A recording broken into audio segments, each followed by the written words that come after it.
ನಮಸ್ಕಾರ ವೀಕ್ಷಕರೇ, ಪುಣ್ಯಕೋಟಿ ಸುದ್ದಿವಾಹಿನಿಗೆ ತಮಗೆಲ್ಲ ಸ್ವಾಗತ.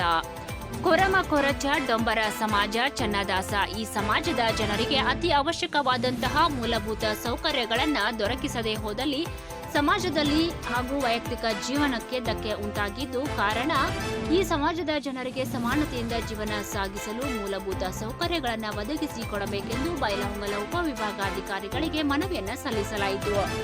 ಒಂದು ವೇಳೆ ಈ ಜನಾಂಗದ ಜನರಿಗೆ ಮೂಲಭೂತ ಸೌಕರ್ಯಗಳನ್ನು ಒದಗಿಸದೇ ಹೋದಲ್ಲಿ ಉಪವಿಭಾಗಾಧಿಕಾರಿಗಳ ಕಚೇರಿಯ ಮುಂದೆ ಧರಣಿ ಸತ್ಯಾಗ್ರಹ ಮಾಡುವುದಾಗಿ ಮಾಧ್ಯಮಗಳಿಗೆ ತಿಳಿಸಲಾಯಿತು. ಕರ್ನಾಟಕ ಅಲೆಮಾರಿ ಬುಡಕಟ್ಟ ಮಹಾಸಭಾ ಬೆಳಗಾವಿ ಜಿಲ್ಲಾ ಅಧ್ಯಕ್ಷರಾದ ನಾನು ಮಾರುತಿ ಕುಂಟ್ರು ಮಾತನಾಡುವುದೆಂದರೆ, ಇಂದಿರಾನಗರ 24ನೇ ವಾರ್ಡ್ನಲ್ಲಿ ಇಲ್ಲಿ ಆಗುತ್ತಿರುವ ನಮ್ಮ ಅಲೆಮಾರಿ ಸಮಾಜ ತುಂಬ ಅನ್ಯಾಯವಾಗಿದ್ದರಿಂದ ನಾವು ಸುಮಾರು 15 ದಿವಸ ಹಿಂದೆ ಈ ಶ್ರೀ ಇಸಿ ಉಪವಿಭಾಗ ಅಧಿಕಾರಿಗಳಿಗೆ ಮನವಿಯನ್ನು ಅರ್ಪಿಸಿದ್ದೀವಿ.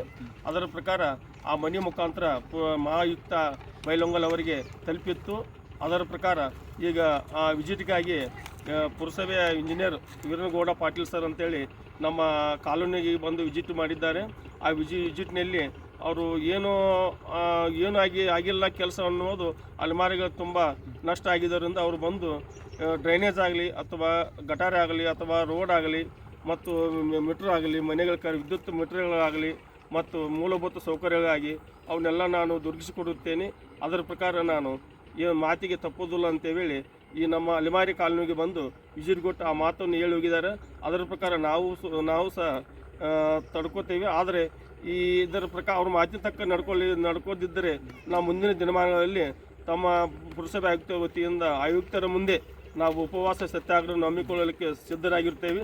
ಮತ್ತು ನಮಗೆ ತುಂಬ ಅನ್ಯಾಯವಾಗಿದೆ. ನಮ್ಮ ಸಮಾಜಕ್ಕೆ ನ್ಯಾಯವನ್ನು ಒದಗಿಸಿಕೊಡಬೇಕಂತೇಳಿ ನಾವು ಪುರಸಭೆಯಾಗಿ ಹಾಗೂ ಶಾಸಕರೇ ಆಗಲಿ ಹಾಗೂ ಇನ್ನುಳಿದ ಅಧಿಕಾರಿಗಳಿಗಾಗಿ ನಾವು ಬೇಡಿಕೊಳ್ಳುತ್ತೇವೆ ಅಂತೇಳಿ ಇಷ್ಟು ಹೇಳಿ ನನ್ನ ಮಾತನ್ನು ಮುಗಿಸುತ್ತೇನೆ.